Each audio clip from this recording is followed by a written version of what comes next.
नमस्कार। आज हम बात करेंगे आईपीएल 2026 मिनी ऑक्शन की। एक ऐसा दिन जहां पैसा पानी की तरह बहा, टीमों की किस्मत एक झटके में बदल गई और शायद क्रिकेट के भविष्य की एक नई कहानी लिखी गई। तो चलिए इस पूरे एक्शन को समझते हैं स्टेप बाय स्टेप।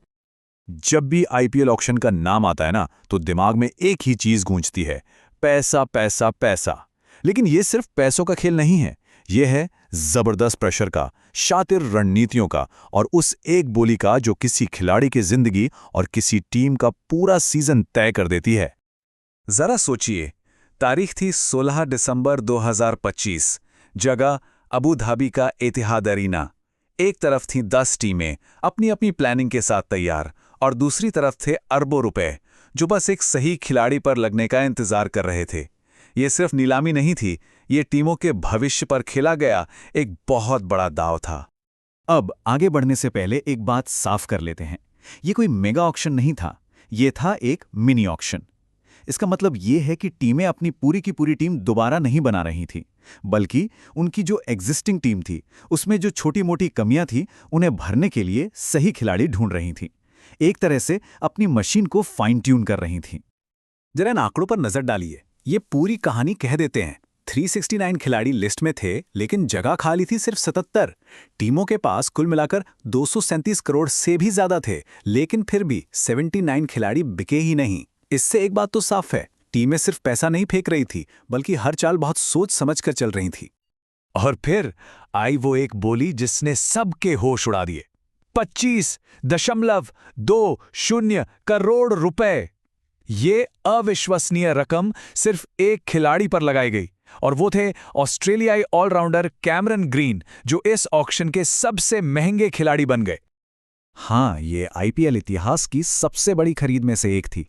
लेकिन यहाँ एक बड़ा सवाल उठता है, क्या सबसे महंगी खरीद हमेशा सबसे अच्छी खरीद होती है?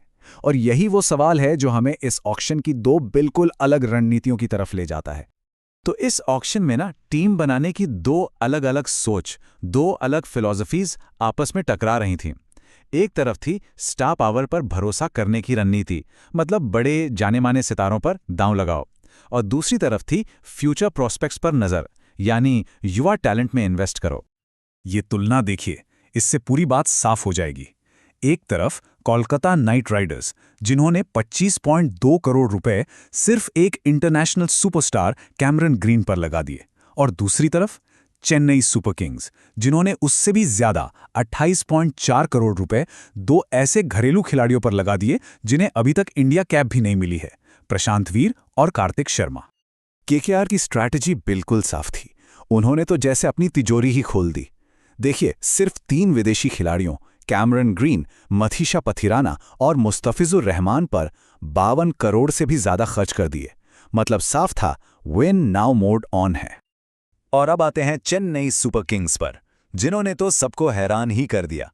जो टीम सालों से डैडीज आर्मी के नाम से जानी जाती थी, क्योंकि वो हमेशा अनुभवी खिलाड़ियों पर भरोसा करती थी, उसने इस बार एकदम उल्टा किया। एक यूथ रेवोल्यूशन यानी युवा क्रांति की शुरुआत कर दी। और सीएसके की इस नई सोच को समझने के लिए ये लाइन काफी है, यह एक स्टार्टअप में निवेश करने जैसा है। आपको नहीं पता कि रिटर्न कितना मिलेगा या कब मिलेगा। मतलब ये एक बहुत बड़ा रिस्क है, लेकिन अगर ये दाव चल गया तो इसका इनाम भी उतना ही बड़ा होगा। तो एक तरफ ये बड़े खर्चे थे, दूसरी तरफ बड़े रिस्क।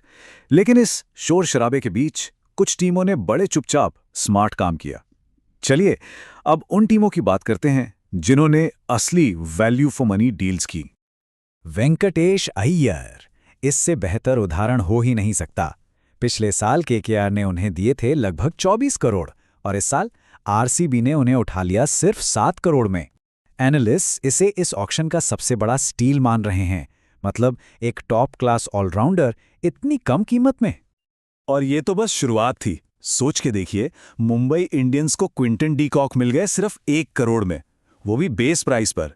दिल्ली ने डेविड द किलर को 2 करोड़ में ले लिया, और लखनऊ ने वानिंदु हसरंगा जैसे वर्ल्ड क्लास स्पिनर को सिर्फ 2 करोड़ में। यह साबित करता है कि ऑक्शन जीतना सिर्फ सबसे ज्यादा पैसा खर्च करना नहीं होता। हर ऑक्शन में कुछ स्मार्ट मूव्स होते हैं, तो कुछ ऐसे भी होते हैं जो सिर चकरा देते हैं। अब बात करते हैं उन्हीं पजलिंग प्लेस की। ऐसे फैसले जिन्होंने सबको सोचने पर मजबूर कर दिया कि टीम का प्लान आखिर है क्या।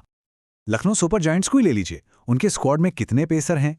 1, 2, 5 नहीं, पूरे 9 तेज गेंदबाज। मोहम्मद शमी, नौरखिया, आवेश खान, मयंक यादव, लिस्ट चलती ही जाती है। तो सवाल यह है कि क्या ये too much of a good thing वाला केस है? कहीं टीम का बैलेंस तो नहीं बिगड़ गया? एसआरएच का केस भी बड़ा दिलचस्प है। उन्होंने अपनी ऑल आउट अटैक वाली बल्लेबाजी पर और जोर दिया।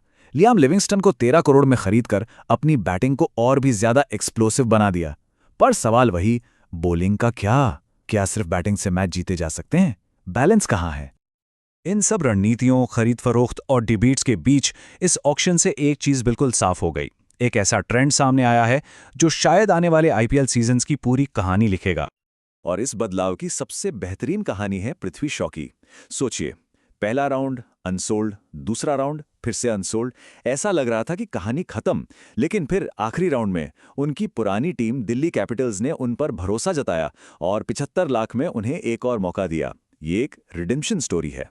तो इस पूरे ऑक्शन की बॉटम लाइन क्या है? सबसे बड़ा टेकअवे क्या है? वो ये है कि अब टीमें युवा अनकैप्ड भारतीय खिलाड़ियों पर ब्लॉकबस्टर पैसा लगाने से नहीं डर रही हैं। ये सिर्फ एक ट्रेंड नहीं है, ये एक पावर शिफ्ट है। घरेलू टैलेंट अब सेंटर स्टेज पर है। एक एनालिस्ट ने इस बात को बहुत खूबसूरती से कहा है, आईपीएल के अगले 10 साल घरेलू भारतीय प्रतिभा के नाम होंगे। और ये ऑक्शन शायद उसी नए दौर का आगाज है। तो आखिरी सवाल यही है कि ट्रॉफी के इस रेस में सही भविष्य पर दांव किसने लगाया है? केकेआर के वर्ल्ड क्लास स्टार्स या सीएसके के होम ग्रोन हीरोज? जीतेगा कौन? जवाब तो वक्त ही देगा, पर एक बात पक्की है, आईपीएल का आने वाला सफर बहुत ही ज्यादा दिलचस्प होने वाला है।